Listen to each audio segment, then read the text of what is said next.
So my first question, you are a top running YouTuber since last few months. How do you feel with this? You feel pressure, maybe? Yeah, definitely a little bit of pressure. But at the same time, it's been a great year. Like, I've already ran 2 great marathons this year.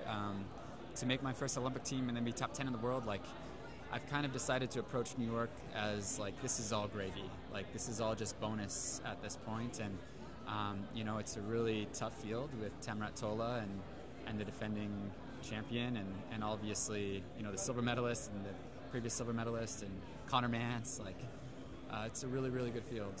So pressure, yes, but you kind of got to balance that, knowing that I've already had a great year and at this point it's all about enjoying this New York experience and capitalizing on the fitness that I had from Paris and moving forward. You had only 8-9 weeks preparation before New York. It's a little bit short period, like you. Yeah. How do you feel with this? You are prepared well before New York, like before Paris? Yeah, this was a quick turnaround for sure between Paris and New York.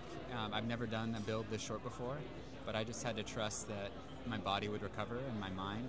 And so it was really hard not to get too excited too soon in the build and to like I had to give my body the respect it needed to recover. But you know, training's gone well. I've hit a lot of good base hit workouts, and my body's healthy, and so there's no reason why I can't perform come Sunday and see what I can do. What is the big difference between preparation to Paris and now?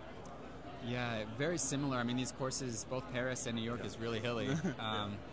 So it was, like I said, respecting the mind and the body and our ability to recover, and then also moving forward and trying to just get as much fitness as I could. I think giving myself a little bit of grace and like I said, just being patient as I was getting back into fitness instead of trying to force it.